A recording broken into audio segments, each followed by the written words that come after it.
हैं अमी विस्नागा क्रीम के बारे में। तो ये मेडिकेशन जो है वो ऐसे क्लास के मेडिकेशन है कि जो खासकर विटिलिगो के ट्रीटमेंट में जो है वो यूज़ की जाती है। और उसके कंटेंट की हम बात करें तो अमी विस्नागा जो है वो उसके अंदर मेन केमिकल कंस्टिट्यूएंट है। और उसके मैन्युफैक्चर की हम बात करें तो एसबीएल प्राइवेट लिमिटेड जो है उसका मैन्युफैक्चर है। और ये एक होम्योपैथी फार्मास्यूटिकल कंपनी है कि जिसका हेड ऑफिस जो है वो दिल्ली में है।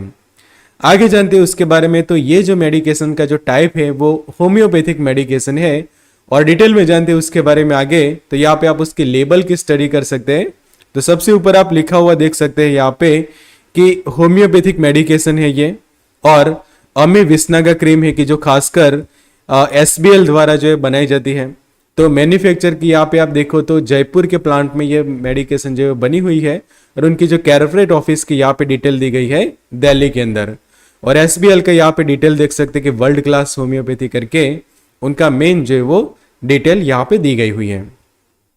तो यूज हम देखें तो सबसे पहले जो विटिलिगो का जो प्रॉब्लम होता है इसमें ये मेडिकेशन यूज की जाती है कि आपकी त्वचा का जो रंग जो है वो चेंज होता है। कि ये देखो कि यहाँ पे जो व्हाइट कलर के स्पॉट बनेगी जो सफेद दाग कहा जाता है।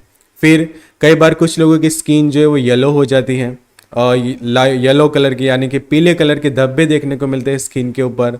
हाइपोपिगमेंटेशन मतलब कि जो पिगमेंटेशन जो ये वाला आप देखो तो रेगुलर पिगमेंटेशन है, उसके कंपेयर में ये वाले एरिया में आप देखो तो पिगमेंटेशन कम हो जाने के कारण वहां पे जो है वो सफेद दाग देखने को मिल रहे हैं। और साथों साथ समझो कि आपको इचिंग भी होती है वहां पे। तो इचिंग में से भी रिलीफ देने के लिए ये मेडिकेशन जो है वो यूज की जाती है। तो सिंपली समझे तो जो सफेद दाग की जो कंडीशन है, त्वचा का रंग बदलता है, पीले धब्बे देखने को मिलते हैं, तो ये कंडीशंस को जो हम विटिलिगो कहते हैं तो उसके इलाज में ये क्रीम जो है वो यूज की जाती है।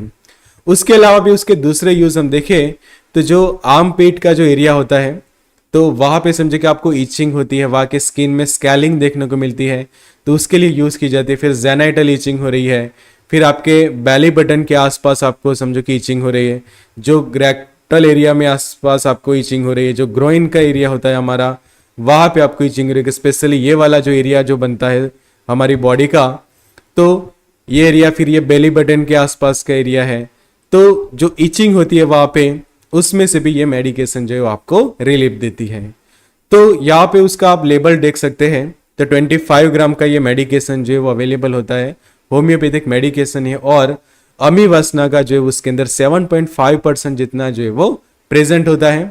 फिर दूसरा ध्यान आपको यह रखना है कि ये एक्सटर्नल यूज के लिए है कि फॉर एक्सटर्नल यूज मतलब कि बॉडी के जो एक्सटर्नल पार्ट है वहां पे ही आपको जो है उसको अप्लाई करना है। फिर कंपनी की यहाँ पे डिटेल के जीएमपी एंड आईएसओ 9001 और सर्टिफाइड कंपनी है ये। और अब आगे जानते हैं उसके डोज के बारे में। तो ये जो मेडिकेशन का जो डोज रहता है वो खासकर आप दिन में 2 या 3 बार लगा सकते हैं आपके अफेक्टेड एरिया पे। कि समझो कि आपके चेहरे पे इस तरह के वाइट स्पॉट हुए हैं, आपके गर्दन के आसपास बने हुए, या फिर आपकी पीठ के ऊपर या फिर बॉडी के किसी भी पार्ट में है, तो आप वो अफेक्टेड एरिया पे दिन में 2 या 3 बार ये क्रीम जो है वो लगा सकते हैं। या फिर आपके जो डॉक्टर या फिर फार्मासिस्ट आपको जो सजेस्ट करते हैं उसके अकॉर्डिंग तो आपको जो है वो यूज करनी चाहिए। फिर अगर आपको कोई एलर्जी हो जाती है ये मेडिकेशन लेने के बाद तो तुरंत उसको लेना बंद कर देना चाहिए। तो कई बार क्या होता है कि कुछ लोगों की स्किन जो है वो सेंसिटिव होती है, तो उनकी स्किन को समझो कि ये मेडिकेशन सूट नहीं करती, तो उसके कारण आपको क्या हो सकता है, तो स्किन के ऊपर इरिटेशन हो सकता है, इचिंग हो सकती है, स्किन के ऊपर रैशेस बन सकते हैं, बर्निंग यानी कि जलन हो सकती है, या फिर स्किन के ऊपर कॉम्प्लिकेशंस होने लगते हैं। तो ऐसा कुछ भी होता है तो ये मेडिकेशन को लेना जो है वो बंद कर दे।